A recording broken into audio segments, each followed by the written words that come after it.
வணக்கம்.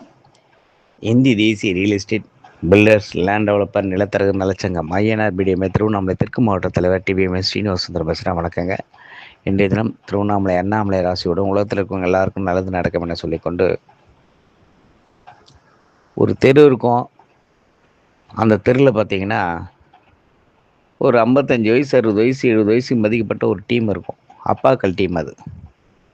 அந்த டீம் வந்து பார்த்தீங்கன்னா எவ்வளோ சண்டை போட்டாலும் ஒன்றா கூடிக்குவாங்க. நீ பெரிய ஆளா நான் பெரிய ஆனாலும் ஒன்றா கூடிக்குவாங்க. எல்லாம் ஒரு ஒற்றுமையாக வாழ்ந்த காலகட்டங்களில் அன்றைக்கி காலகட்டத்திலேருந்து இப்போ அவங்க வயசானவங்களாக இருக்கிற காலகட்டங்களுக்கு இன்னி வரையும் அப்படி தான் நடக்குது. அந்த காலத்து அப்பாக்கள் அவங்க வந்து பார்த்திங்கன்னா எந்த வேறுபாடும் தெரியாது. நீ பெரிய ஆளா நான் பெரிய ஆளா எப்படி பேசிக்கிட்டாலும் அந்த ஒற்றுமை, அந்த தெருக்குள்ளே ஒரு ஒற்றுமையை வச்சுட்ருப்பாங்க. நம்மளாம் ஒன்றா இருக்கணும், நம்மளாம் ஒன்றா வாழ்ந்தோம், நம்ம ஒன்றா இருக்கணும் அப்படின்னு. அவங்களுடைய பிள்ளைகள் பார்த்தீங்கன்னு வச்சுங்களேன், ஒருத்தரும் ஒவ்வொரு வேலை பெரிய ஆளாகி போயிட்டுருப்பாங்க. அதற்கு காரணம் என்னன்னா, என்னதான் நம்ம சண்டை போட்டுட்டாலும், பேசாம நீங்க எப்படி இருந்துட்டாலும், தான் புள்ள படிக்கும்போது உடனே போய் நண்பன்கிட்ட, "நண்பா, என் புள்ள படிக்கணும்டா. அவன் என்ன படிச்சா நல்லா ஆவான்? பெரிய ஆள் ஆவான். நீ சொல்லுடா" அப்படின்னுவாங்க. என்ன ஒரு இதுவா இருந்தாலும், அந்த தெருக்குள்ள அப்பாமார்கள் வந்து, "ஏய் நான் பாஸ் பண்ணிட்டேன்டா. என்னடா பண்றது? சொல்லுடா" அப்படின்னு. இவங்க தான் புள்ளைங்களுக்காக ஒவ்வொரு நண்பன்கிட்ட பேசாத நண்பன் கூட கூட பேசி ஒரு அன்பு, பண்பு, பாசங்களோட வாழ்ந்த அப்பாக்கள் தான் அந்த காலத்து அப்பாக்கள். இன்னைக்கும் இருக்கிறாங்க. நீ பெரிய ஆளா, நான் பெரிய ஆளான்னு பார்க்காத நண்பர்கள் இன்னைக்கும் அப்பாக்கள் இருக்காங்க. அப்படி ஆக்கி இன்னைக்கு பிள்ளைங்க ஒவ்வொருத்தரும் ஒவ்வொரு டிபார்ட்மெண்ட்ல இன்னைக்கு பெரிய ஆளா இருக்காங்கன்னா, அதுக்கு ஒரே ஒரு காரணம் ஏன்னா அப்பாக்கள் மட்டும்தான். தன் கௌரவத்தையும் விட்டுருவாங்க.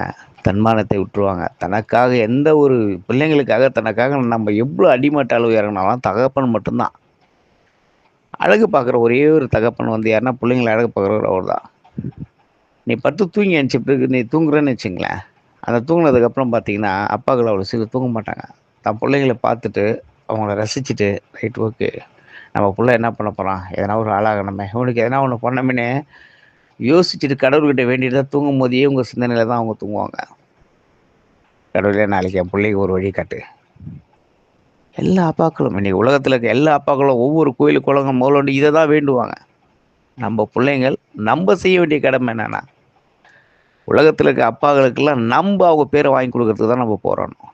என் அப்பன்யா, என் அப்பன் பேர நான் காப்பாத்துறேன். என் அப்பன் பேர நான் காப்பாத்துறேன். அப்படின்னு ஒவ்வொரு தெருக்கும் மூலைக்கு மூலைக்கு நிக்கிற ஒரு பிள்ளையும் நீங்க நெனச்சீங்கன்னா, ஒரு தெருக்கும் மூலைக்கு மூலைக்கு நீங்க நெனைக்கிற பையன், இன்னைக்கு வந்து தமிழ்நாடு எந்த அளவுக்கு முன்னுக்கு வரும்ன்றது உங்களுக்கே தெரியும். உங்களுடைய சிந்தனைகள் என் அப்பன் பேர காப்பாத்தணும். இன்னார் பையன் புள்ளையா பெரிய ஆளாகிறான்யா. இந்த ஒரு எண்ணத்த நீங்க உருவாக்கணும். அனைத்து இளைஞர்களும் இந்த ஒரு சிந்தனை எந்த மனிதனுக்கு வந்து உருவாகுதோ, அவன் இன்னைக்கு பெரிய ஆள் ஆயிடுவாங்க. எல்லா அப்பாக்களும் ஒண்ணே ஒண்ணு மட்டும் தான் கேட்பாங்க. தான் புள்ள நல்லா இருக்கணும், தான் புள்ள நல்லா இருக்கணும், தான் புள்ள நல்லா இருக்கணும். எப்படின்னா ஒரு ஆளாகணும். இது மட்டும் தான் தான் அப்பனுடைய வேலை. ஆனா நம்ம புள்ளைங்க என்ன நெனைக்கணும்னா, நான் நல்லா இருக்கிறது மட்டும் இல்லாம, என் அப்பன் பேர காப்பாத்தணும். என் அப்பன் பேர் வெளியில வரணும். என் அப்பன் பேர் வெளிய வரணும்னு நீங்க போராடுங்க. தப்பு தண்டா செய்ற எண்ணங்கள் எவனுமே வராது. இந்த ஒரு கான்செப்ட் அப்பன் பேர காப்பாத்தணும்னு எந்த ஒரு ஆண் பையன் வந்து நெனைக்கிறானோ, ஒரு பெண் நெனைக்குதோ, அன்னைக்கே எந்த ஒரு தவறுக்கும் வாய்ப்புகள் கிடையாது. அதனால அப்பன் பேர காப்பாத்துறதுக்கு ஒவ்வொருத்தரும் ஒவ்வொரு மூலையிலயும் போராட கத்துங்க. போங்க. உங்களுக்கு உண்டான வேலைய பண்ணுங்க. படிங்க. நீ எந்த தொழிலும் சரி, அந்த தொழில உண்மையா நேசிச்சீன்னா, நீ கண்டிப்பா ஒரு நாள் பெரிய ஆள் ஆயிடுவ. ஊர்ல இருக்கிற எவன் பேச்சும் கேட்காத. உனக்கு மனசு தோணுதா, அத பாட்டு செஞ்சுட்டு போயிட்டே இரு. ஒரு நாள் உனக்கு தோன்றப்பட்ட விஷயம், நீ செய்யப்பட்ட கடமை, உன்ன ஓடப்பட்ட ஒரு விஷயம் உன்ன பெரிய ஆளா தூக்கி நிறுத்தும். அன்னைக்கு உன் அப்பன் பேர நான் காப்பாத்தணும்னு தோள தட்டிட்டு நெஞ்ச தூக்கிட்டு சும்மா கெத்தா போ.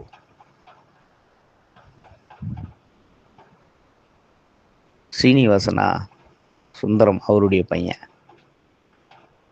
ஒவ்வொருத்தருக்கும் இன்னாருடைய பையன் அப்படின்னு சொல்லி தான் நம்மளுக்கு பேரு கிடைக்குமே தவிர, நம்ம வந்து உலகத்துல நம்பளே வானத்துலேருந்து குதிச்சு, நம்பளே இதுன்றதெல்லாம் கிடையாது. இன்னார் பையன்னு சொல்லி தான் நம்மளுக்கு எல்லாமே நடக்கும்.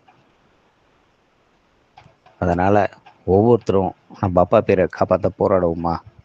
இன்னையிலேருந்து போராடுவோமா? தந்தை தினத்தன்று அனைவரும் போராடுவோம். ஒவ்வொருத்தரும் ஒரு செயல்பாடுகள செய்வோம். தவறான பழக்கத்திலேருந்து வெளிய வாங்க.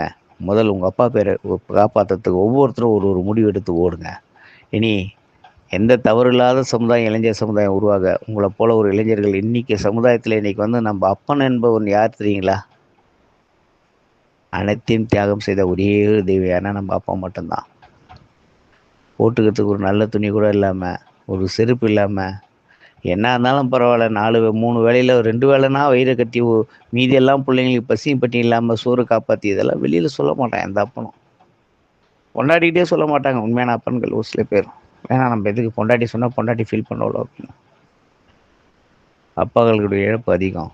இனி சமுதாயத்தில் ஒவ்வொரு இளைஞர்களும் ஒவ்வொரு தெருலையும் ஒவ்வொரு ஊர்லேயும் ஒவ்வொரு கிராமத்துலேயும் ஒவ்வொரு இளைஞரும் தான் தகப்பனை பேரை காப்பாற்ற தகப்பனுடைய பேர் எடுக்கிறதுக்கு போராடுங்க. போராடுவோமா? உங்களால் முடிந்த ஒரே ஒரு வேலை தன் தகப்பன் பேரை காப்பாற்ற நம்ம போராடும் என சொல்லிக்கொண்டு உரையை முடித்துக் கொள்கிறேன். ஒரு நாள் எங்கே போனாலும் எங்கு சென்றாலும் இன்னார் பையன் என்னவருடைய பையன் என்ற பெயர் எடுத்துக் கொடுங்கள். இவனால் சமுதாயத்தில் ஒரு பெரிய ஆளாயிருக்கான் அப்படின்னா இன்னார் பையன் பெரிய ஆளாயிருக்கானா அந்த தகப்பனுடைய ஆத்மாவும் சரி, அவர்களுடைய உயிரோடு இருக்கும்போது அவர்கள் வந்து சந்தோஷமாக இருந்தாலும் சரி, இறந்த பிறகு அவர் ஆத்மாவும் சரி சிறந்த முறையில் சென்றடையும். அவர்களுடைய ஆத்மா என்னையுமே உங்களோட கூட இருக்கும்னு சொல்லிக்கொண்டு உரையை முடித்துக்கிறேன். நன்றி, வணக்கம்.